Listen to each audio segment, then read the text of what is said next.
how you got interested in reading the Gita and how it has impacted your life. In my mind, yoga was about health, doing some asana and all that. But when I started reading his book, I realized that it's the most beneficial way of living our life for ourselves and for others in the most beneficial way. A yogi is greater than a tapasvi. Tapasvi bhyo dhiko yogi. Jnani bhyopi matodhika. A yogi is greater than a jnani. Karmi bhyascha dhiko yogi. Yogi is greater than a person who is engaged in karma. That's why Arjuna, be a yogi.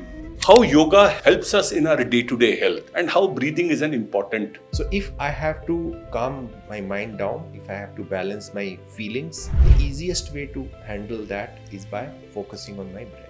So if you're very angry, you breathe very fast. Yeah. If I know how to manage my breath, I know how to manage myself. And when you have pain, suffering, that's the starting point. And in life, it's a reality. So when that comes, we look for an answer. And when we are in that state, then we should pick your book. It is not meant for you when you're 65, 70. The challenges you face are in your 20s, 30s and 40s. So and if you see the background of Bhagavad Gita, it is taught in the middle of the battlefield, where two armies are ready to fight, shoot arrows at each other. In that situation, the Bhagavad Gita starts. So it is an indication that it is much inside the world, in the real situation of life. Bhagavad Gita is a classical book on yoga. It is a yoga shastra.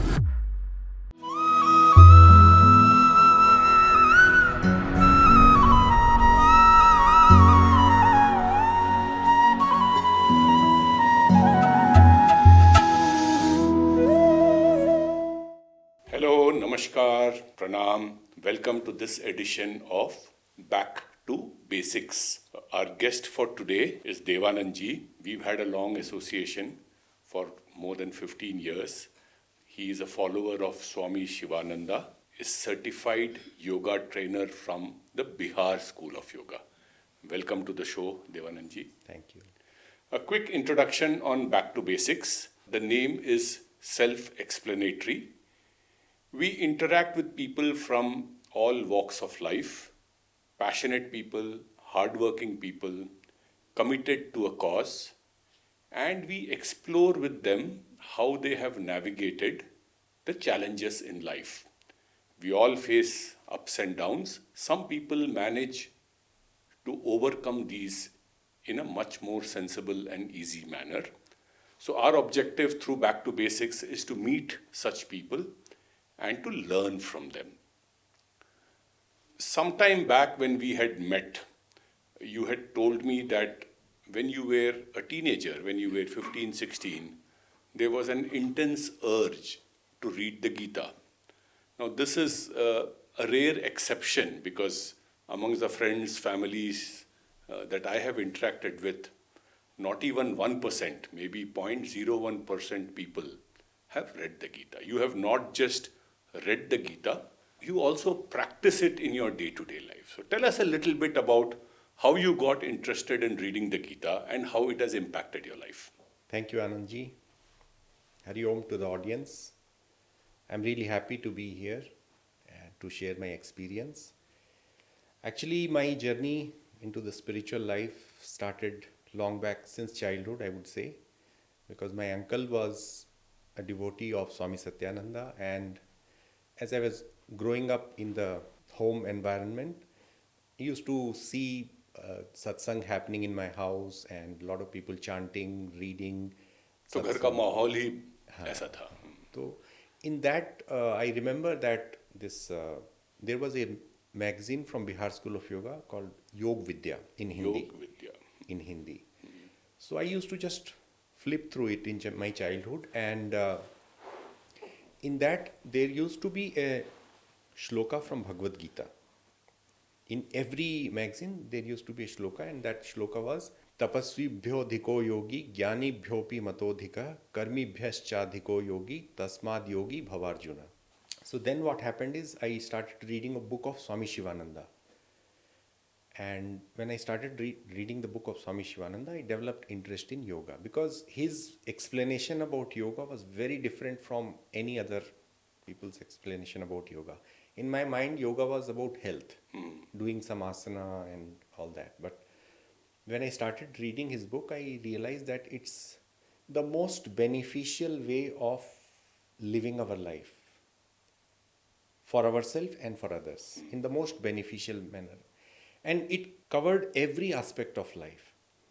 And when I started reading him more and more, he emphasized that we should read Gita. At that time, I was more interested in reading his books because that made sense to me and I felt it is relevant in my life. And this is what, in the mid 90s, early 90s, 80s? Late 90s, Late like 90s. 95, 96. When you were in college. Yeah. I was doing my pharmacy B Pharm that time. I started reading this. And then when he emphasized, I used to think that Gita is a scripture and maybe old concept, morality and all those things will be there in Gita. So I never touched Gita. But when he emphasized a lot, because he was a very practical man. When I read, the reason I started reading him is he was very, very practical and he was, whatever he wrote in his book was like very personal. Like I felt like he's talking to me and lot of love and affection for the person for whom he wrote. So I felt a deep connection with him. And when he emphasized a lot that you should read Gita, then I started reading Gita. And when I started reading Gita, I realized that it is a revolutionary teaching. And it is a teaching which can guide you in your life and it can be an anchor in your life. And at that time, I needed an anchor actually. So Swami Shivananda was my anchor at that time. And when he emphasized that you should read Gita, then I started reading. Beautiful. So you started with the Bihar School of Yoga magazine, you saw the sloka, Yeah. that led you to Swami Shivananda's teachings, and from there you came to the Gita. So Swami Shivananda is a great soul. If you look at so many of his disciples have all established such wonderful centers and teachings. You know, Chinmayananda also spent, Swami Chinmayananda spent some time, Bihar School of Yoga founder. Swami Satyananda. Many of them have actually been disciples of Swami Shivananda. Because his teaching, he was a medical doctor in Malaysia. And he worked very hard to, his passion was to alleviate the suffering of humanity. That was his passion. And that passion led him into spirituality. Wonderful. So when you read the Gita, and then we'll come to the Gita and what you learned from there in a bit. After that, you decided to join a full-fledged 1-year course. 2-year course. 2-year course at the Bihar School of Residential Yoga. course in The the Bihar School of Yoga is considered the IIT or the MIT of yoga. Authentic, perfect. They don't do any marketing, but wherever I have interacted with a teacher from the Bihar School of Yoga, I have only good things to say about their But practice. in those days, it was not, like in India at least, people didn't know much about Bihar School. At least in my area. Because there was no marketing, there was no publicity. And when I said that in my home and other people, when I said that I'm going to Bihar for a 2-year course, they said no. They were scared. Everyone was scared. And how was your experience there? That is something which I wanted to share, that was, I would say, the best part of my life. Because there I learned how to live life. Because the lifestyle was such that you are not just learning yoga as a subject, but you are living yoga there in the ashram under the guidance of a Siddha. Siddha Purush. Swami Niranjanananda. And the routine was such that you don't have to practice yoga, you are living yoga knowingly or unknowingly. Get up in the morning, and the main thing is karma yoga, how to bring yoga into your actions. A positive feeling with positive bhav you bring, and you do your best in whatever you are doing. So yoga was ingrained in that lifestyle of Bihar School of Yoga. And when I started pursuing my study into yoga, then I realized the meaning of the verse that I quoted from Bhagavad Gita. That a yogi is greater than a tapasvi. Tapasvi bhyo dhiko yogi. Jnani bhyopi matodhika. A yogi is greater than a jnani. Karmi bhyascha dhiko yogi. Yogi is greater than a person who is engaged in karma. That's why Arjuna be a yogi. So that talks about why a person should become a yogi and what it is to become a yogi. So every chapter of the Gita actually ends with the word yoga, bhakti yoga, sankhya yoga, If you look at all of them have, explain that a little bit now. So the thing is, Bhagavad Gita is a classical book on yoga. It is a yoga shastra. In every chapter, after the end of the chapter, you will Correct. say that Krishna Arjuna Samvade Yoga Shastre. Correct. Yoga Shastre Krishna Arjuna Samvade. So this is a yoga shastra. It's the classical book on yoga. Yoga. And the first chapter of it is Arjun Vishad Yoga. The confusion Vishad confusion of yeah, Arjuna. yeah. So if we can find yoga even in Vishad, then we are on the track.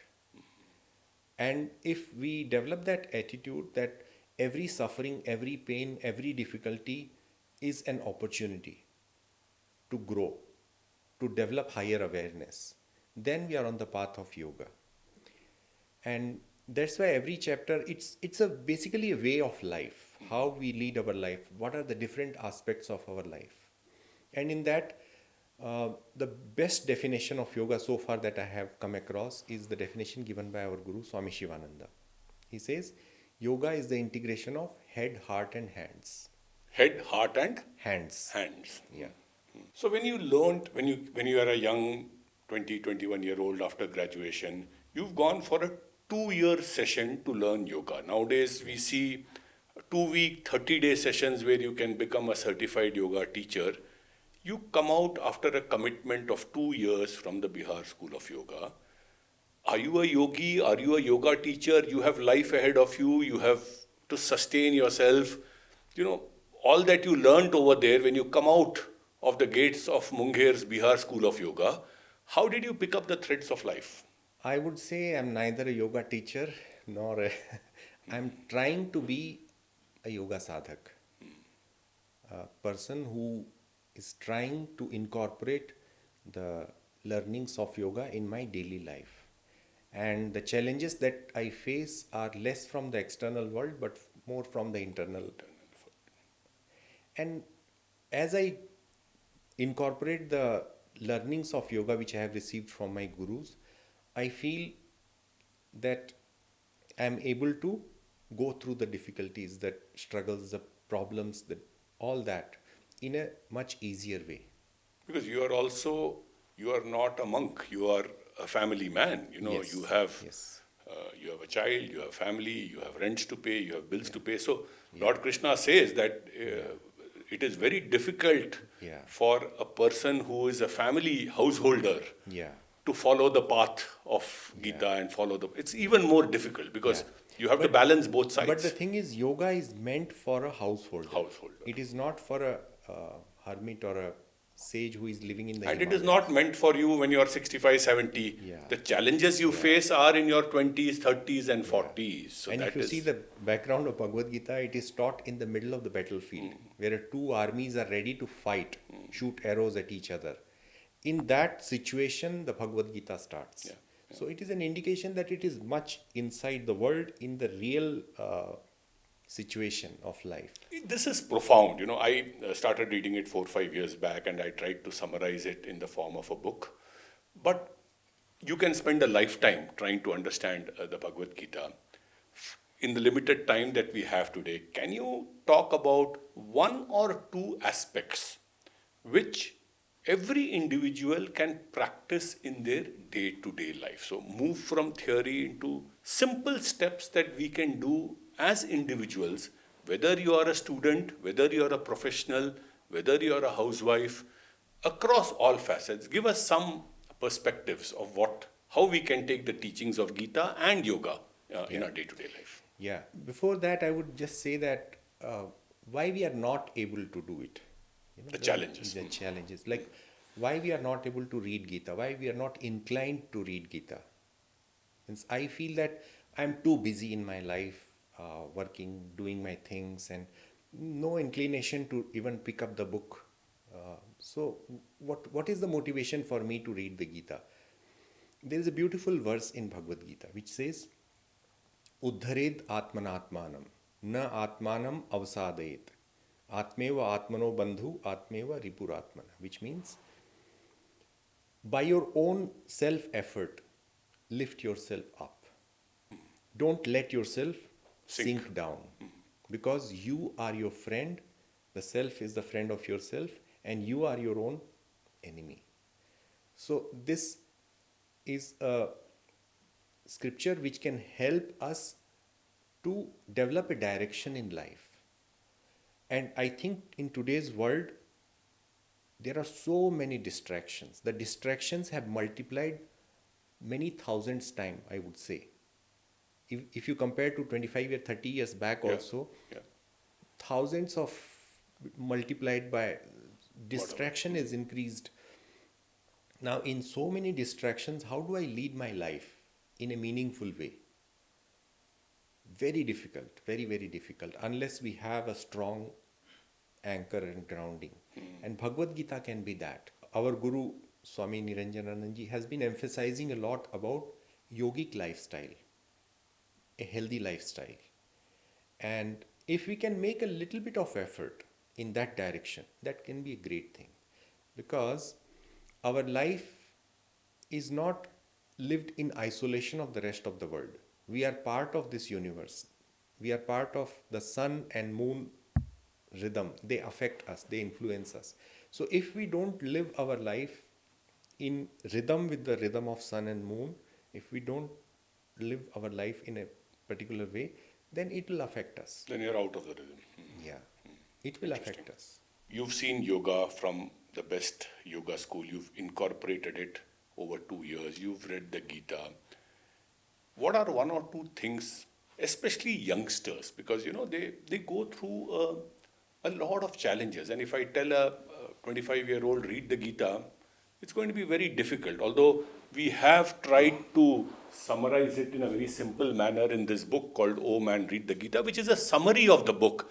But even then, the perception is नहीं करना है मेरे को.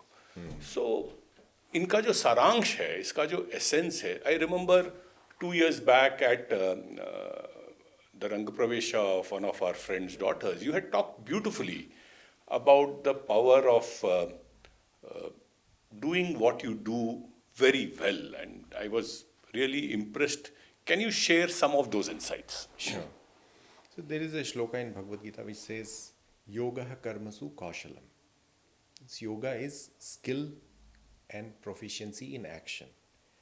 So anything that we are doing in our life, because action is part and parcel of our life. We can't live without doing things.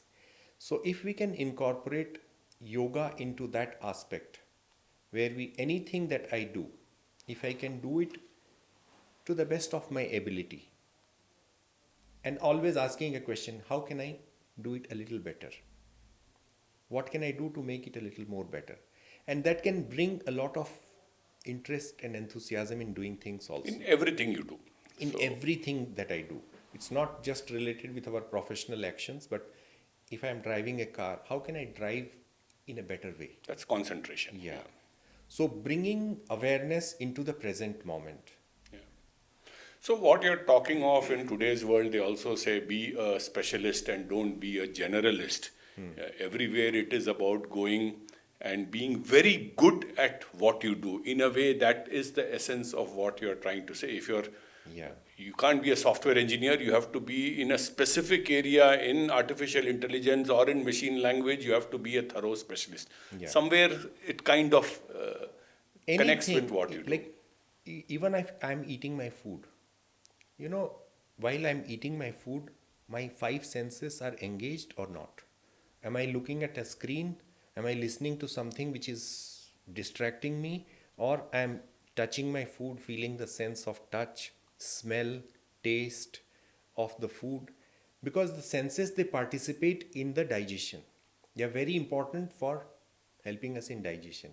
If my mind is distracted, if my mind is somewhere else, if the senses are not participating in the intake of the food, then it will affect my digestion. So it applies to here also, that while I am eating my food, let me eat in the best possible way. But आजकल तो बच्चे तो अपना वो iPad and phone and ये लेके ही खाते हैं ना, हेडसेट पहन के ही तो खा रहे हैं. क्योंकि वो देखते हैं वही चीज़ उनको मिला है तो क्या करेंगे.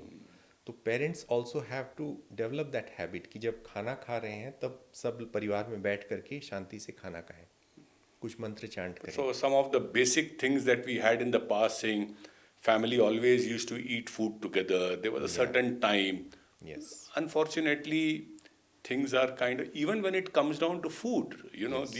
you were talking about the senses that are associated with food. In today's Zomato, Swiggy area, there are very few households which are cooking. And even if they are cooking, there is a cook who is probably coming home and cooking. And Yeah. you go back to the grandmother's time, you go back to your mother's time, you buy fresh vegetables, माने प्यार से जो खाना बनाते हो, चुन चुन के जो vegetable लेते हो, there is love and emotion that comes into that food. But Yes. how is this skill getting lost, and how is it? India में तो फिर भी स्विगी जोमेटो से आता है. यूएस में मेरा एक दोस्त है, संडे को एक दिन माइलापुर एक्सप्रेस से खाना ऑर्डर होता है. वो पूरा खाना फ्रिज में रहता है, तो लिटरली सांबार, फ्रोजन सांबार को काट के गर्म करके खाते हैं. पैसा इतना है, बड़ा सा विला है, BMW बेंज है, but they are eating the food that is coming. उसके वजह से स्लीप एपनिया हो रहा है, ये हो रहा है. How did this go bad? I Why think can't we go back to the basics I of simple think things on food and what we do?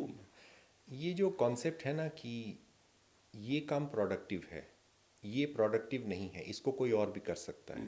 ये जो हम लोग का जो डिवीजन ऑफ लेबर, जो हम लोग का आइडिया है ना कि ये काम एक बड़ा काम है, ये छोटा काम है. Cooking, हाँ, कुकिंग जो है, घर की सफाई है, कपड़ा धोना है, ये सब काम मेरा कोई नहीं और है. भी कर सकता है. बहुत प्रोडक्टिव काम नहीं है. It can be handled by somebody else who is less learned than me. मेरा काम, एक funny interesting example I would like to quote. Swami Shivananda ji जब ऋषिकेश में थे तो उनके पास बहुत तरह के लोग आते थे. तो there was a post graduate from South India and he had that ego, क्योंकि उस समय बहुत कम होते थे post graduate. So he introduced himself, Swami ji मैं I am a MA in a particular Whatever. so he was a MA in English or something, I think. So Swami Shivananji said, very nice, I want to stay with you for such a long time, and give me, I want to serve, do some seva, so give me some work. So usually people who used to be good in writing, and Swami Shivananda used to give them some manuscript and ask them to type or edit his writings. Works.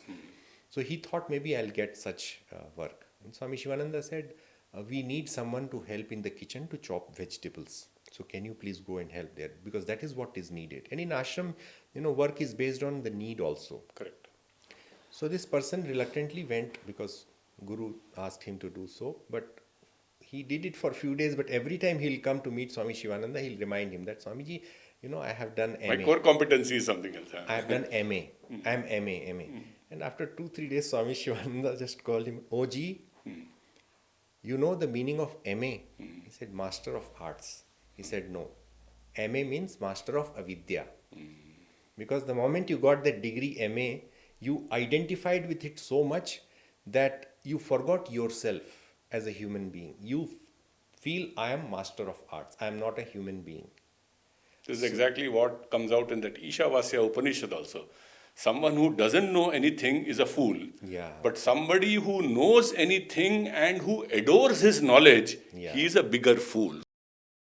जैसे खाना बनाना है, तो खाना बनाने का motivation क्या होना चाहिए? वो ये होना चाहिए, I will be able to see the vegetable, I will be able to touch them, I will be able to feel them, I will be able to smell it, I will be able to, so I have got this opportunity to bring things together to cook. And garma garam khao, mane freshly cooked food, half the health problems will. So interesting, few years back I had gone to Kumaon, पहाड़, okay.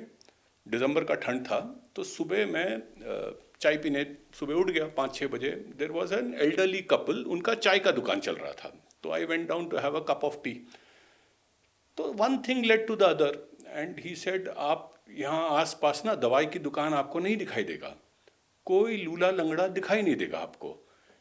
But he said, my son who was born here, he went to Delhi, हर महीना लड़का बीमार पड़ रहा है. We are now in the months of November December, every day we are seeing headlines of, Bangalore में हम तो फिर भी ठीक है, but in many cities across the country the levels of pollution have become so acute. Now yoga में you talk extensively about breath. You talk about the power of breath because What we are is what we eat and what we breathe. What is happening to our breathing? Some places they are saying we are not breathing right. Our breathing has become shallow.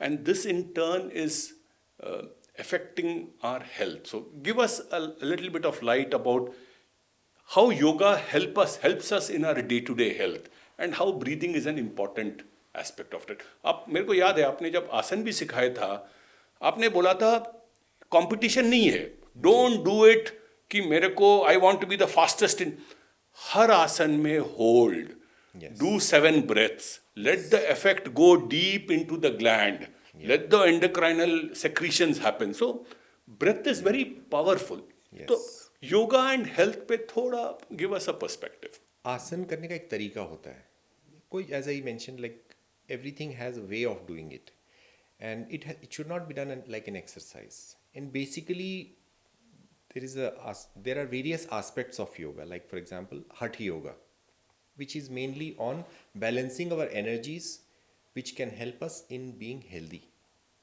So it's mainly asanas, hatha yoga. Asana, there are 5 aspects to it. So asana is just one aspect of it. And there are people all over the world who think that this correct. So the Ashtanga yoga, you have niyamas, yamas, niyamas. That is Raj yoga. Okay, that is Ashtanga yoga is Raj yoga. So there are various aspects of yoga. Hatha yoga is one of them. And in Hatha yoga, asana is one component. Now, when you're talking about breath is influenced by our thoughts and emotions. Like right now, the way I'm breathing is because of whatever flow in which I am, my mind, my emotions, in whatever state they are. There is a rhythm in that. And based on that, my prana vibrates at that frequency and my breathing is also, it's like gross aspect of that quality. So if I have to calm my mind down, if I have to balance my feelings, the easiest way to handle that is by focusing on my breath. So if you're very angry, you breathe very fast. Yeah. Breath is, if I know how to manage my breath, I know how to manage myself. If I know how to breathe properly, I can handle my life in a better way. And breath is also linked to life. Na? See, they say a tortoise or a turtle lives for 200 years or a whale lives for 100 years. It breathes very slowly. Yes. A dog is always panting. It breathes very fast. It lives for 12 to 15 years. Humans, again, I don't know what. Some people say it is 10 breaths a minute or 5.5 breaths, one inhalation, one exhalation cycle. 15 breaths per minute. Usually we take, like if you take an average human being, it's around 15. But it should be, you should try and make it 11 to 12, they say. Yogis. Yogis should bring that it down. It all depends on your, also the kind of profession which you are into and what kind of work you are doing, what is your mental and emotional state. But that has an impact on your health. So if we learn correct way of breathing, it can help us to be more healthy. When you're doing more breathing, it's a short breath. Let's look at it. That means the oxygen or whatever is kind of not going, you're not pushing the diaphragm down. So effectively, whereas if you're taking a deep breathing, you're doing lesser breaths and it is like the more air is going in and it is percolating down. So which is why in yoga you do slow breathing. You're not doing... More oxygen is absorbed. More oxygen is absorbed. Actually, nowadays they are finding that many diseases, mainly cancer, one of the main reasons is less oxygen is being absorbed by our blood. When we are breathing shallow, as such in big cities, the oxygen is less. And we are not able to take a good amount of oxygen into our system because our breathing is wrong. So the cells, the amount of oxygen they should get is not being received. And all the cancer cells, they thrive in oxygen-less medium. If there is plenty of oxygen, it cannot survive. When we are talking of oxygen, I remember in 2011 or 12, you had done a course on Chakradharana, and then you had talked about the importance of the nose and the function that it does. I had made notes of that, okay? I'm going to read out, I don't remember all that you had told, but let me try and read out some of the interesting things that you had spoken about the nose, the magical nose. The nose is important because it filters air, heats it, and moistens it for easy absorption. The nose also plays an important role in problems like erectile dysfunction, blood pressure, and digestion. It responds to the stage of a woman's cycle, it regulates heart rate, it opens the vessels in our toes. The density of nasal hair helps determine if you will suffer from asthma. The nostrils of every human pulse to their own rhythm. So, and if you don't use your nose, then you start losing its effectiveness, and we are seeing more and more people are breathing from the mouth. Yeah. तो धीरे धीरे knows का जो आपने एक meditation भी बनाया सिखाया था, close one eyes and look at the, it was a very powerful meditation technique. You had said close one eyes and try to look at the tip of your nose, then close the other eyes. So tell us more about nose and the breathing techniques and what we can do correctly. So whatever you said is really very important actually. And apart from that, there is another aspect of it, that we have this two nadis, Ida and Pingala. And if the left nostril is flowing more, that means the Ida nadi is more active at that point of time, which is related with the mind, moon.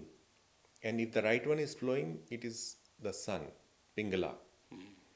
So this sun and moon are not only in nature, but it's there within us also.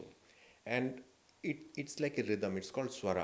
It keeps changing between 1 hour, 1 hour, 15 minutes. It keeps changing if you observe. Now, those nadis have an influence on our system. And if we know how to regulate that, we can bring a lot of balance. And that is what pranayama is all about, controlling our breath, regulating our breath. And through regulation of the breath, we are regulating the inner prana, which is the life force. But ये जो प्राणायाम का course होता है आश्रम में, Bihar school of yoga में, again post Covid सब कुछ ऑनलाइन हो गया है. I am never comfortable visiting a doctor online. How can you really teach yoga online? Or we are never in favor of online. Because in online what happens is you are not able to get that feeling. If the teacher is not able to see you or not able to correct you how you're doing. So we were never in favor. As a teacher, I never... During COVID, what happened is... You had no choice. There was a lot of request, and people were suffering, going through problems. And they said that please try to help us out. So at that time, I thought maybe we should start some classes and see how it goes. So I personally started some classes online and in a platform where I can see them clearly. And with a request that you should switch on your video. Correct. And I could see them, I could teach them, and to some extent they learnt also. But still I feel that face to face, it's better to do it face to face. Devanand Ji, over the last 30-40 minutes, thanks to your perspectives that you have shared with us, we've touched a lot of topics. We've looked upon how there's profound knowledge in the Gita. We've looked upon how yoga can help us to be healthier. You are a living practitioner of how the Gita and the yoga I'm trying to. has helped you to manage the ups and downs in life. You've had your share of it. For sure. But how do you get started? We are believers, but how do you tell? And there are so many challenges out there. How through this show can we influence 10, 15, 20, 100 people to start this journey? How would we do that? Yeah. See, the thing is, now everything is like the mindset now in the present generation is everything should be at my doorstep with one click in my phone. Food should come. Anything that I want to buy from any... Instant gratification, it's called. It should reach me immediately. 10 minutes. So when we approach this question with that mindset, then it becomes very difficult. So I would say there has to be a desire from inside. If you need motivation for everything, if you're looking for something that can encourage me to, there has to be hunger, there has to be desire for it. And Arjuna was also not interested in Gyan. But he got into a situation which made him suffer, go through that pain, suffering, agony. And when you have pain, suffering, that's a starting point. And in life, it's a reality. Suffering, pain, stress, anxiety, everything is a reality. And it's not accidental. So when that comes, we look for an answer. And when we are in that state, then we should pick your book up. As a starter, I think Yeah. what we have tried to do over here is, this is basically what a lot of my college friends and friends were saying, ki 1,000 pages, sloka by sloka, instant gratification nahi ho raha tha. That is when we said, at least try to get started. Yeah. Like they say in that seven planes of progress in spiritual life, the first step is get started. Then the inquiry comes, then you dig deeper. But Yeah. you can, so you're saying And start reading. there are systems which can help us. Like you have beautiful books like this book. There are many beautiful commentaries, translations. Enough and more is available today online. Yeah, lot of thing is there, much more than what we used to have earlier. Correct. Earlier you have to go to some library to read the book. Now everything is there on the internet. Still people are not So, reading. but still, there has to be a desire for that. People have to come up to that where they want to read it. And yoga, though, there are so many wonderful yoga teachers and centers all over town. So you can always. And after all, everyone is free to live their life in the way they want to live. But my point is only one, is that life is a very precious gift. Very, very precious gift. And we should make a good use of it. It should not be wasted only in useless pursuit. I can see that nowadays there is a lot of pressure on building up your career in the youngsters. A lot of pressure is there, building up the career. I should do this, I should study this, I should become an engineer or a doctor or a MBA graduate or this or that.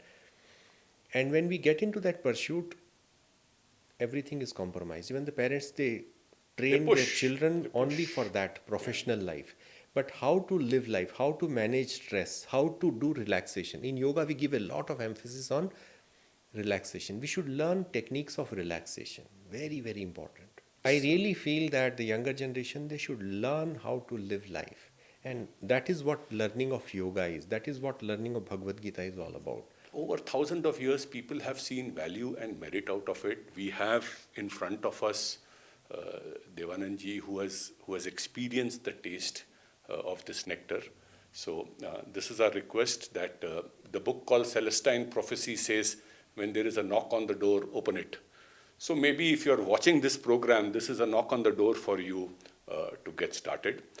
If you like this episode, please subscribe to this channel. Back to Basics is a channel where we interact with people like Devanand Ji, sincere, hardworking, committed people who have actually incorporated what Sainath says, Shraddha and Shaburi, both devotion and patience to succeed in life. So please do subscribe to our channel, and we look forward to staying in touch. Thank you. Thank you, Devanand Ji. Thank you.